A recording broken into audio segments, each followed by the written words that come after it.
نحمدہ نصلی و نسلم علی رسولہ الکریم اشہد ان لا الہ الا اللہ وحدہ لا شریک لہ و اشہد ان محمدا عبدہ و رسولہ۔ سورہ یونس ہم پڑھ رہے تھے، اس کی ایک آیت جو ہے وہ کل آیت نمبر 2، اس کی مختصر تفسیر جو ہے وہ آپ کے سامنے بیان کی گئی تھی۔ آج اس سے اگلا حصہ اللہ تبارک تعالیٰ نے اس کے بعد اپنا تعارف کروایا ہے، تو اپنا تعارف کرواتے ہوئے اللہ تعالیٰ فرماتے ہیں ان ربکم الذی خلق السماوات والارض فی ستۃ ایام ثم استوى علی العرش یدبر الامر ما من شفیع الا من بعد اذنہ ذلکم اللہ ربکم فاعبدوہ افلا تذکرون۔ اللہ تعالیٰ فرماتے ہیں ان ربکم الذی خلق السماوات والارض، بے شک تمہارا رب وہ ہے جس نے پیدا کیا آسمانوں کو اور زمین کو، فی ستۃ ایام 6 دنوں کے اندر، ثم استوی پھر وہ مستوی ہوا، بلند ہوا، علی العرش عرش پر، یدبر الامر وہ تدبیر کرتا ہے معاملے کی، ما من شفیع نہیں ہے کوئی سفارشی، الا من بعد اذنہ مگر اس کی اجازت کے بعد، ذالکم اللہ ربکم یہی اللہ تعالیٰ تمہارا رب ہے، فاعبدوہ پس تم اسی کی عبادت کرو، افلا تذکرون کیا پس نہیں تم نصیحت حاصل کرتے ہیں۔ یعنی یہ اللہ رب العالمین نے اپنا تعارف کروایا کہ اللہ تعالیٰ کون ہے۔ اللہ تعالیٰ وہ ہے جس نے آسمان و زمین کو پیدا کیا ہے، آسمان و زمین کا خالق ہے، اور کتنی دیر میں پیدا کیا ہے، فی ستۃ ایام۔ اب اس پر ایک سوال جو ہے وہ پیدا ہوتا ہے کہ اللہ تعالیٰ کی صفت ہے کن فیکون۔ اللہ تعالیٰ جو کرنا چاہتے ہیں، جس کا ارادہ اللہ تعالیٰ کرتے ہیں جس چیز کام کے کرنے کا، تو کن فیکون، وہ کہتے ہیں ہو جا تو ہو جاتا ہے۔ تو یہ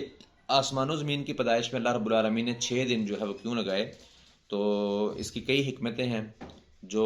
ہمارے علم میں کچھ جو ہے وہ نہیں بھی ہیں، اللہ رب العالمین جانتے ہیں، لیکن ایک اس کی حکمت یہ جو ہے وہ معلوم ہوتی ہے کہ اللہ تبارک و تعالیٰ نے اپنے بندے کو سٹیپ بائی سٹیپ کام کرنا جو ہے وہ سکھلایا ہے،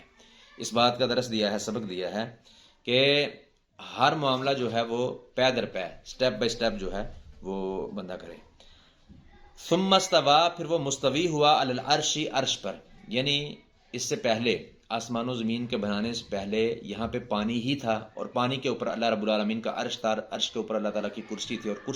کرسی کے اوپر اللہ رب العالمین اپنی شان کے مطابق جو ہے اپنی شان کے لائق مستوی تھا۔ تو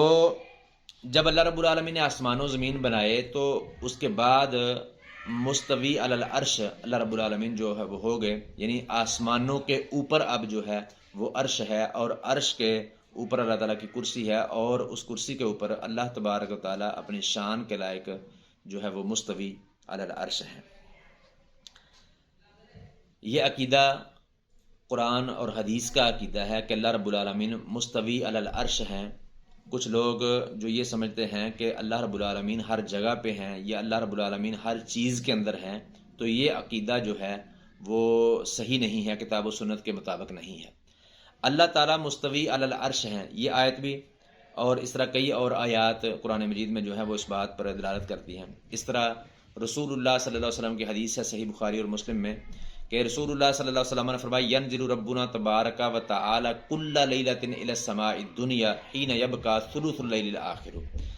ہر روز جب رات کا آخری تہائی حصہ رہ جاتا ہے تو اللہ تبارک و تعالی، ہمارا رب تبارک و تعالی جو ہے وہ آسمان دنیا پر نزول فرماتا ہے۔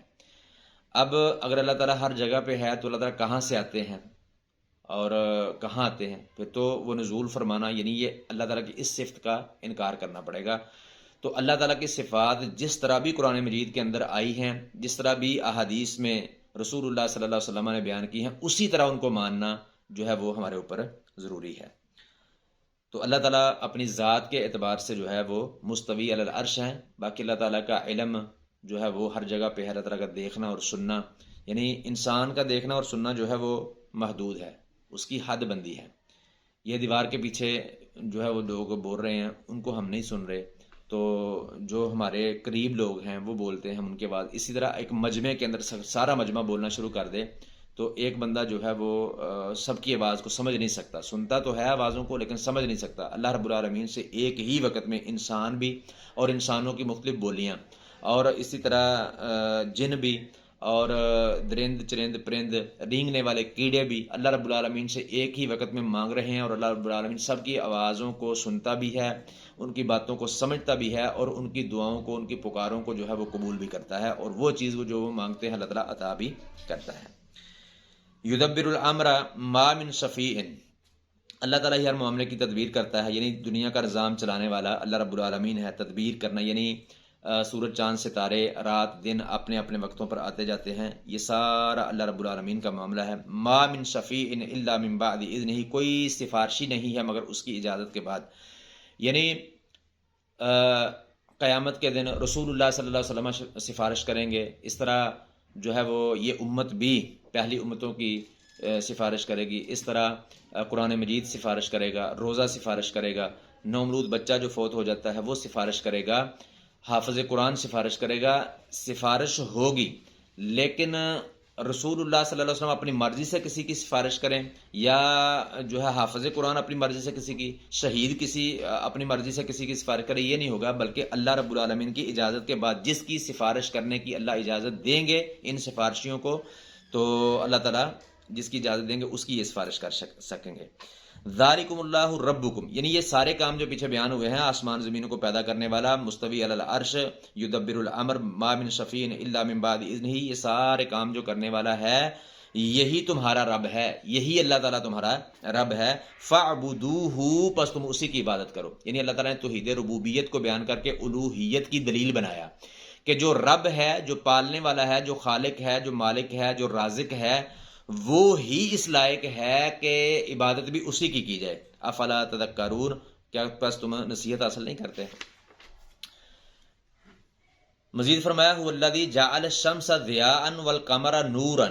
وقدرہ منازل لتعلموا عدد السنین والحساب ما خلق اللہ ذلک الا بالحق یفصل الآیات لقوم یعلمون۔ هو الذی، وہ ذات، یعنی اللہ تعالیٰ وہ ہے، جعل الشمس ضیاء، جس نے سورج کو ضیاء بنایا، والقمر نورا، اور قمر کو، چاند کو نور بنایا، وقدرہ منازل، اور اس چاند کی منزلیں مقرر کی، لتعلموا عدد السنین والحساب، تاکہ تم جان لو سالوں کی گنتی اور حساب۔ اب تو ہمارے پاس کیلنڈر ہوتے ہیں، گھڑیاں ہوتے ہیں، تو ہم سالوں کی گنتی اور حساب، وقت کا اندازہ جو ہے وہ ان سے لگاتے ہیں، ان سے دیکھتے ہیں۔ پہلے اس سے چاند کی منظروں سے جو ہے وہ لوگ وقت کا اندازہ جو ہے وہ لگایا کرتے تھے، اس کو جانا کرتے تھے۔ ما خلق اللہ ذالک الا بالحق،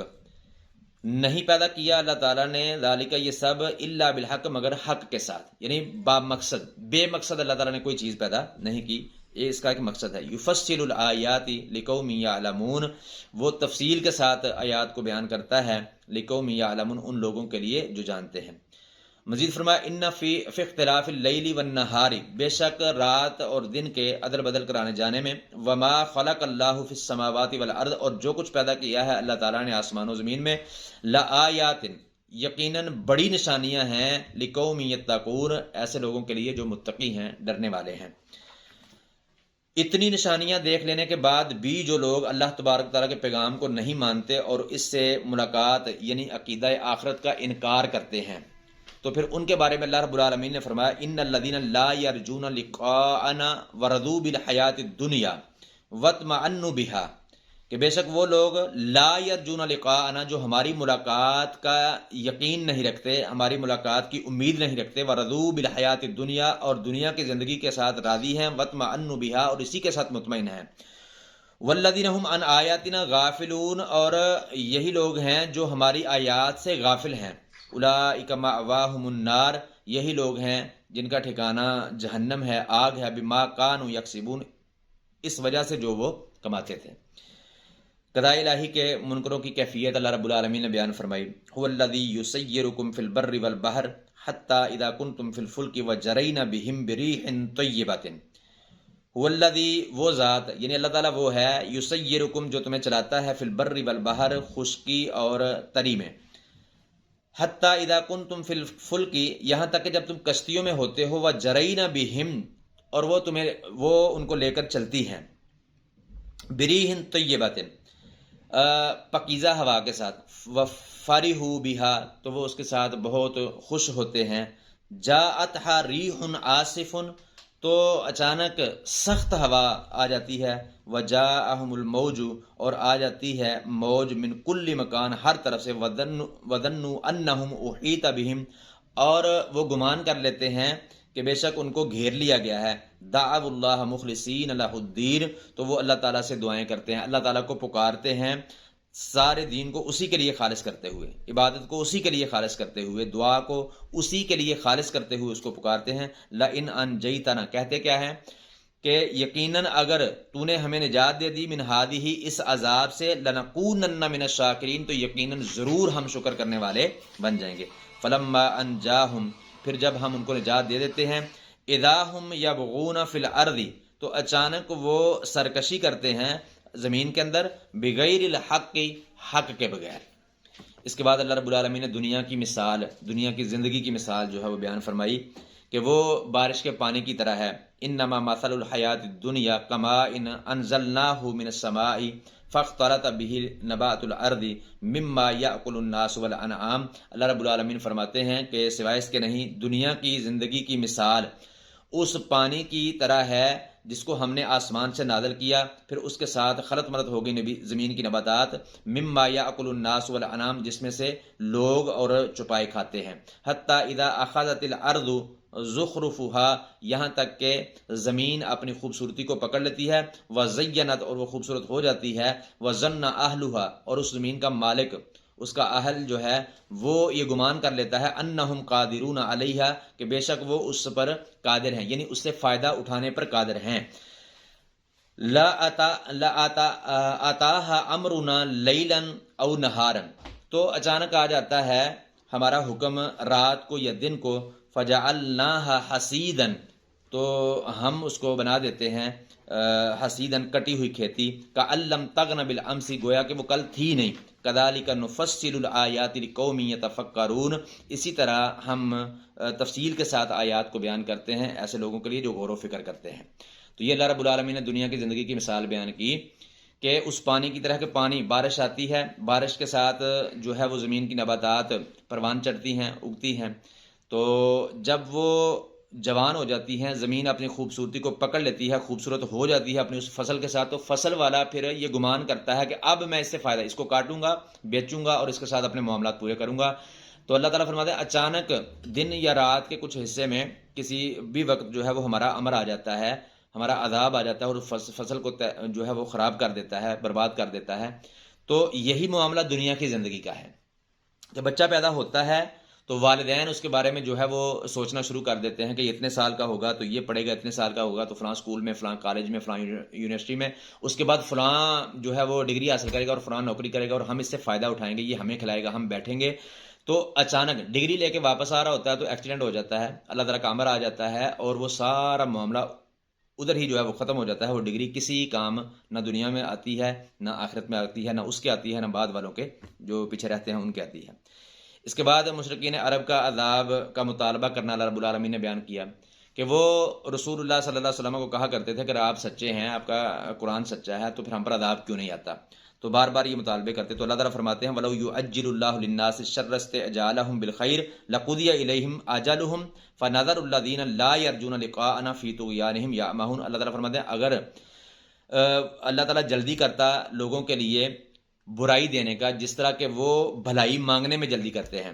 لَقُضِيَ إِلَيْهِمْ، تو ان کی طرف فیصلہ کر دیا جاتا، ان کا مقررہ وقت جو ہے وہ آ جاتا، فَنَذَرُ الَّذِينَ، تو ہم نظر انداز کرتے ہیں ان لوگوں کو، لا یرجون لقاءنا، جو ہماری ملاقات کی یقین نہیں رکھتے، امید نہیں رکھتے، فی طغیانہم یعمہون، وہ اپنی ہی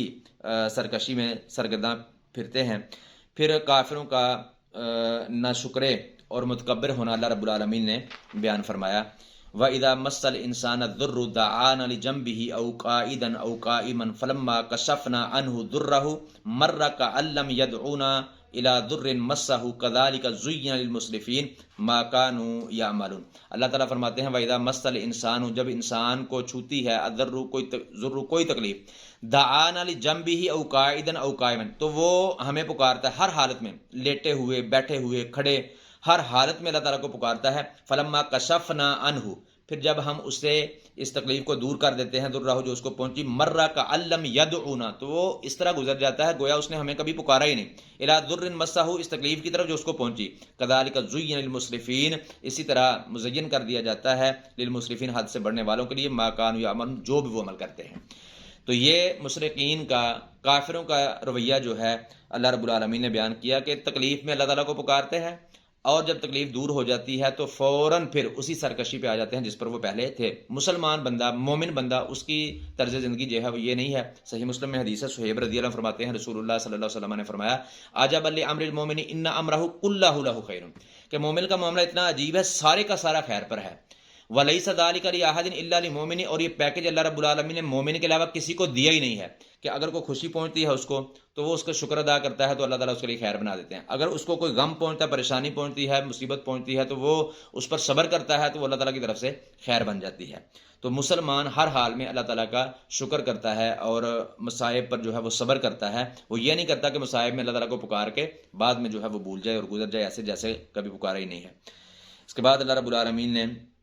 قرآن مجید کا تعارف بلکہ سب سے پہلی آیت میں فرمایا الف لام را تلک آیات الکتاب الحکیم. الف لام را یہ حروف مقطعات ہیں ان کا معنی مطلب مفہوم کیا ہے یہ تو بہتر جو ہے وہ اللہ تعالیٰ ہی جانتے ہیں لیکن قرآن مجید میں کوئی ایسا حرف کوئی ایسا لفظ نہیں ہے جس کا اللہ تعالیٰ نے جس کو بے مقصد جو ہے وہ نازل کیا ہو. تو اس کے معانی مطالب مفاہیم جو ہیں وہ اس کی توجیحات مفسرین نے اپنے اپنے علم کے ساتھ کی ہیں. جو سب سے اچھی مجھے لگتی ہے وہ یہ ہے کہ اللہ تعالیٰ نے اس کے ساتھ چیلنج کیا ہے منکرین قرآن کو جو قرآن کو منزل من اللہ نہیں مانتے تھے یا نہیں مانتے ہیں یا قیامت تک جو آنے والے ہیں منکرین قرآن ان کو کہ یہ حروف تہجی جو ہیں یہ الف سے یا تک انہی کے ساتھ قرآن بنا ہے اور یہ تمہارے بھی علم میں ہے. اگر تم یہ مانتے ہو یہ تمہارا یہ ماننا ہے کہ قرآن مجید منزل من اللہ نہیں ہے تو تم بھی یہ خود رسول اللہ صلی اللہ علیہ وسلم نے گاڑ لیا ہے تو تم بھی اس طرح کا جو ہے وہ کوئی صورت لے آؤ چند صورتیں لے آؤ کتاب لے آؤ. مختلف چیلنج اللہ رب العالمین نے کیے ہیں. اس طرح مزید قرآن مجید کی جو ہے وہ تعارف کرواتے ہوئے اللہ تعالیٰ نے فرمایا یا ایھا الناس قد جاءتکم موعظۃ من ربکم اے لوگو تحقیق تمہارے پاس نصیحت آ گئی ہے تمہارے رب کی طرف سے وشفاء لما فی الصدور اور جو دلوں میں ہے اس کے لیے شفا ہے وہدی و رحمہ ہدایت اور رحمت ہے للمؤمنین مومنوں کے لیے. قل بفضل اللہ وبرحمتہ فبذلک فلیفرحوا هو خیر مما یجمعون. کافروں کا قرآن کو بدلنے کا مطالبہ اللہ رب العالمین نے بیان کیا. اللہ تعالیٰ فرماتے ہیں وَإِذَا تُتْلَىٰ عَلَيْهِمْ آيَاتُنَا بَيِّنَاتٍ کہ جب تلاوت کی جاتی ہے ان پر بینات آیات کی قال الذین لا یرجون لقاءنا تو وہ لوگ کہتے ہیں جو ہماری ملاقات کی امید نہیں رکھتے یقین نہیں رکھتے ائتی بقرآن غیر ھذا اس کے علاوہ کوئی اور قرآن لے آؤ او بدلو یا اس کو تبدیل کر لو. یعنی وہ کہتے ہیں کہ اس قرآن کے اندر تم ایک اللہ کی وحدانیت کو اللہ تعالیٰ کی توحید کو بیان کرتے ہو ایک اللہ کے سامنے جھکنا ایک اللہ کی عبادت کرنا بیان کرتے ہو. اگر تم چاہتے ہو ہم تم پر ایمان لے آئیں تمہیں مان لیں تمہیں اللہ کا نبی مان لیں تمہاری کتاب کو اللہ کی کتاب مان لیں تو پھر کوئی اور قرآن لے آؤ کوئی اور کتاب لے آؤ او بدلو یا اسی کو تبدیل کر دو یعنی جو ہمارے بتوں کے خلاف اس میں آیات ہیں ان کو نکال دو. قل ما یکون لی اللہ تعالیٰ نے رسول اللہ صلی اللہ علیہ وسلم کو جواب سکھایا قل ما یکون لی کہہ دیجئے کہ یہ میرے لیے جائز ہی نہیں یہ میرے لائق نہیں ہے ان ابدلہ یہ کہ میں اس کو بدل دوں من تلقاء نفسی اپنی مرضی سے. ان اتبع الا ما یوحى الی نہیں میں پیروی کرتا مگر اس کی جو مجھ پر وحی کی جاتی ہے. انی اخاف ان عصیت ربی بے شک میں ڈرتا ہوں ان عصیت اگر میں نافرمانی کروں ربی اپنے رب کی عذاب یوم عظیم بڑے دن کے عذاب سے. قل کہہ دیجئے لو شاء اللہ اگر چاہتا اللہ تعالیٰ ما تلوتہ تو میں اس کی تلاوت نہ کرتا علیکم تم پر ولا ادراکم بہ اور نہ اس کے بارے میں تمہیں معلوم کرواتا فقد لبثت فیکم عمرا تحقیق میں ٹھہرا ہوں تمہارے اندر عمر کا ایک حصہ من قبل ہی اس سے پہلے افلا تعقلون کیا پس تم عقل نہیں رکھتے یعنی پہلے میں تمہارے اندر ٹھہرا ہوں تم مجھے سچا مانتے تھے صادق امین کہتے تھے اب میں قرآن کی آیات تم پر پڑھتا ہوں اپنے نبی ہونے کو بیان کرتا ہوں تو اب تم مجھے جھٹلاتے ہو. قرآن کا انکار کرنے کی وجہ جو ہے وہ اللہ رب العالمین نے بیان فرمائی کہ قرآن کے مقابلے میں ان کے پاس کوئی دلیل نہیں ہے جس کی بنیاد پر وہ حق کا انکار کر رہے ہیں بلکہ وہ اپنی جہالت کی وجہ سے. ایک وجہ پیچھے بیان ہوئی رسول اللہ صلی اللہ علیہ وسلم کی رسالت کا انکار. اب اللہ تعالیٰ نے قرآن کا انکار کرنے کی جو ہے وہ وجہ بیان فرمائی کہ وہ ان کی جہالت کے علاوہ اور کچھ نہیں ہے. اولیاء اللہ رب العالمین نے اپنے اولیاء کی جو ہے وہ پہچان کروائی. الا ان اولیاء اللہ لا خوف علیہم ولا هم یحزنون. ہمارے ہاں جو ہے وہ ولی سمجھا جاتا ہے اس کو جو اپنا گھر بار چھوڑ دے، اپنے خاندان کو چھوڑ دے، بیوی بچوں کو چھوڑ دے، ان کی فکر نہ کرے اور اللہ کے لیے بیٹھ جائے ایک جگہ پہ، دور دراز علاقے میں جو ہے وہ نکل جائے، نہائے نہ، گندا بن کے رہے، ہم اس کو کہتے ہیں ولی. اللہ تعالیٰ نے اولیاء کی تعریف بھی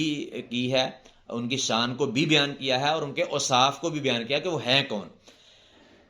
الا ان اولیاء اللہ لا خوف علیہم ولا هم یحزنون. خبردار، بے شک جو اللہ کے اولیاء ہیں، اللہ کے ولی ہیں، لا خوف علیہم، ان پر کوئی خوف نہیں، ولا هم یحزنون، اور نہ وہ غمگین ہوں گے. الذین آمنوا، کون لوگ ہیں وہ؟ اللہ کے ولی کون ہیں؟ الذین آمنوا، وہ لوگ جو ایمان لائے، وکانوا یتقون، اور متقی تھے، تقوی اختیار کرتے تھے.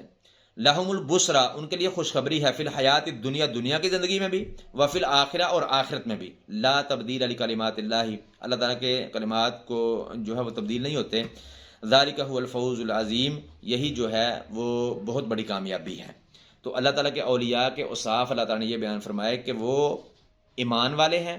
اور متقی ہیں. جو ایمان والا نہیں ہے یا لا الہ الا اللہ محمد رسول اللہ صلی اللہ علیہ وسلم تو پڑھتا ہے لیکن متقی نہیں ہے، یعنی حلال حرام سے تمیز کرنے والا نہیں ہے، وہ اللہ تعالیٰ کا ولی نہیں ہو سکتا. رسول اللہ صلی اللہ علیہ وسلم نے فرمایا، اللہ تعالیٰ فرماتے ہیں صحیح بخاری میں حدیث قدسی ہے، من عاد لی ولیا فقد آذنتہ بالحرب. جو بندہ میرے ولی کو جو ہے وہ تکلیف پہنچائے گا تو میرے ساتھ، یعنی اس نے جنگ کا اعلان، میں اس کے ساتھ جنگ کا اعلان کرتا ہوں. وما تقرب الی عبدی بشیء احب الی مما افترضتہ علیہ، اور میرا بندہ کو میرا قرب حاصل کرنے کے لیے جو کچھ بھی کرتا ہے مجھے سب سے زیادہ محبوب وہ چیزیں ہیں جو میں نے اس پر فرض کی ہیں. وما یزال عبدی یتقرب الی بالنوافل حتی احبہ، اور میرا بندہ نوافل میں اتنی محنت کرتا ہے، میرا قرب حاصل کرنے کی کوشش کرتا ہے حتیٰ کہ میں اس سے محبت کرنے لگتا ہوں. اس کے بعد اللہ تعالیٰ نے نوح علیہ السلام اور موسیٰ علیہ السلام کی دعوت کا تذکرہ کیا. وَاتْلُ عَلَيْهِمْ نَبَأَ نُوحٍ إِذْ قَالَ لِقَوْمِهِ يَا قَوْمِ إِنْ كَانَ كَبُرَ عَلَيْكُمْ مَقَامِي وَتَذْكِيرِي. ان پر تلاوت کرو نوح کی خبر کہ جب اس نے اپنی قوم سے کہا کہ میری قوم، اگر تم پر بھاری گزرتا ہے میرا کھڑا ہونا اور میرا نصیحت کرنا بھی آیات اللہ، اللہ تعالیٰ کی آیات کے ساتھ، فعلی اللہ توکلت، تو میں اللہ تعالیٰ ہی پر توکل کرتا ہوں. فاجمعوا امرکم وشرکاءکم، تو تم اجماع کر لو اپنے معاملے پر، اپنے شریکوں کو اکٹھا کر لو، جو تم جو ہے وہ میٹنگ کرنا چاہتے ہو وہ کر لو. ثم لا یکن امرکم علیکم غمہ، پھر تمہارا کوئی معاملہ تم پر پوشیدہ نہ رہے. ثم اقضوا الیہ، پھر کر گزرو جو میرے خلاف کرنا چاہتے ہو. ولا تنظرون، تو مجھے مہلت نہ دو. اس کے بعد مزید فرمایا کہ ثم بعثنا من بعدہم موسیٰ، پھر ان کے بعد ہم نے موسیٰ کو بھیجا، ہارون، اور ہارون کو، الی فرعون کی طرف، وملائہ، اور اس کے سرداروں کی طرف، بھی آیاتنا، اپنی آیات کے ساتھ. فاستکبروا، تو انہوں نے تکبر کیا. وکانوا قوما مجرمین، اور وہ تھے ہی مجرم لوگ. اس کے بعد فرعون کا جسد خاکی بطور نمونہ، بطور عبرت بنانا اللہ رب العالمین نے بیان کیا کہ اس کو غرق کرنے کے بعد اللہ تبارک و تعالیٰ نے سمندر کو حکم دیا، سمندر نے اس کو نکال کر باہر پھینک دیا. موت کے وقت بھی جو ہے وہ توبہ قبول ہو جاتی ہے. ویسے اللہ تعالیٰ کا قانون تو یہ ہے کہ موت کے آثار یا عذاب کے آثار دیکھنے سے پہلے بندہ توبہ کرے تو توبہ جو ہے وہ قبول ہوتی ہے. لیکن ایک قوم ایسی